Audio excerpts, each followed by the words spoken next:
जहां से उठती है सच्ची खबर, वहीं से शुरू होता है छत्तीसगढ़ नाउ। नमस्कार, मैं ज्योति और आप देख रहे हैं छत्तीसगढ़ नाउ डिजिटल। छत्तीसगढ़ में शिक्षा व्यवस्था को सुधारने को लेकर सरकार बड़े बड़े दावे करती है। शिक्षा के नाम पर करोड़ों खर्च की जाती है, लेकिन जमीनी हकीकत कुछ और ही बयां कर रहा है। ग्रामीण क्षेत्रों में शिक्षण व्यवस्था बेहाल है। हम बात कर रहे हैं शक्ति जिले के जैजैपुर जनपद पंचायत अंतर्गत आने वाले ग्राम पंचायत लालमाटी की, जहां स्थित सरकारी स्कूल शिक्षा व्यवस्था की पोल खोलता नजर आ रहा है। लालमाटी गांव के प्राथमिक स्कूल की भवन पिछले 3 साल से काफी जर्जर हो चुकी है। यहाँ बच्चों के पढ़ाई के लिए भवन नहीं है और ना ही बुनियादी सुविधाएं। भवन के अभाव में बच्चों को पंचायत भवन के एक ही कमरे में बैठाकर पढ़ाया जाता है। स्थिति यह है कि 1ली से 5वीं कक्षा के बच्चे एक ही कक्षा में बैठते हैं। शिक्षक जब एक कक्षा को पढ़ाते हैं तो बाकी कक्षा के बच्चे शिक्षक को देखते रहते हैं कि कब उन्हें पढ़ाने आएंगे। स्कूल के बच्चों ने बताया कि वे पढ़ाई में रुचि रखते हैं, लेकिन स्कूल की स्थिति खराब है, जिससे पढ़ाई करने में परेशानी होती है।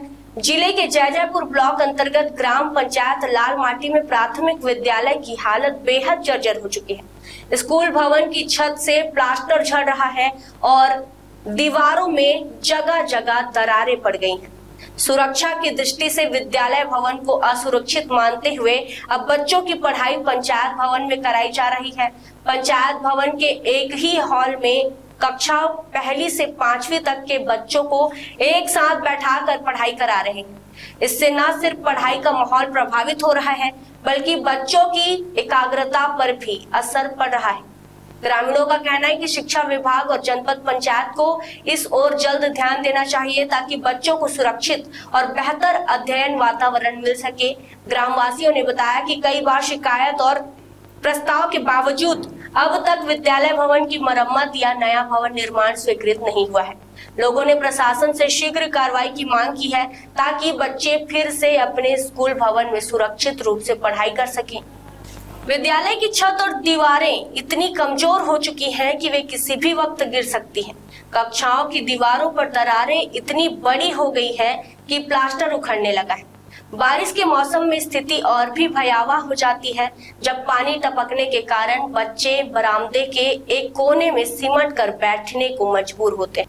ऐसे असुरक्षित माहौल में बच्चों को डर के साए में पढ़ाई करने मजबूर थे, मगर हादसे के डर से ग्रामीणों ने वहां पढ़ाई को बंद कराकर ग्राम पंचायत के एक हॉल में पढ़ाई कराए जाने का फैसला लिया और अब पंचायत भवन के एक ही कमरे में कक्षा 1ली से लेकर 5वीं कक्षा के बच्चों को पढ़ाया जाता है, जिससे पढ़ाई प्रभावित हो रही है।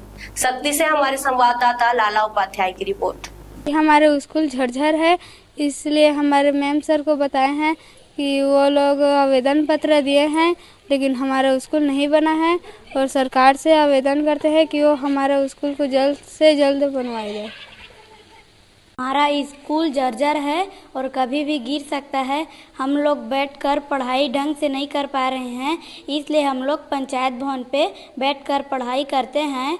सर को मैम को बताए हैं, वो लोग अधिकारी को जाकर आवेदन दें हैं। अभी से हमारा स्कूल बना नहीं है। हमारा शासकीय प्राथमिक शाला लालमाटी भवन बहुत ही ज़्यादा जर्जर हो चुका है, जिसके कारण बच्चों को पढ़ने लिखने बैठने खाना खाने सभी में परेशानियों का सामना करना पड़ता है। बरसात के दिनों में पानी टपकता है, छत से प्लास्टर गिर रहा है। इसी कारण से जनप्रतिनिधियों और ग्रामीणों के कहने पर हम लोग वैकल्पिक तौर पर ग्राम पंचायत में शाला संचालन कर रहे हैं। इसके संबंध में आपने अधिकारियों को पत्र लिखा है? हाँ, हम लोगों ने विभागीय अधिकारियों को पत्र लिख करके इसके बारे में अवगत करा दिया गया है, किंतु अभी तक कोई भी ठोस कदम नहीं उठाया गया है। देखिए, अभी शासन ने जो है युक्तियुक्तकरण कराया था। युक्तियुक्तकरण के तहत जो है शिक्षकों का रेशनलाइजेशन हुआ था। उसके तहत बहुत सारे जो छात्र जो बेसिकली आपके स्कूल्स हैं वो सारी चीज़ें शिफ्ट हुई थी। अब आप जो बता रहे हैं उसकी मुझे जानकारी प्राप्त हुई है, तो मैं इसमें बेसिकली संज्ञान में लेते हुए एक रिपोर्ट मंगाऊंगा और ये पता लगाऊंगा कि वहाँ कितने बच्चे हैं, क्या वो युक्तियुक्तकरण के तहत आया था कि नहीं, और जैसा भी जो भी होगा हम उस पर अच्छी और उचित कार्रवाई करेंगे। खबरें नहीं रुकेंगी, छत्तीसगढ़ नाव हर पल आपके साथ।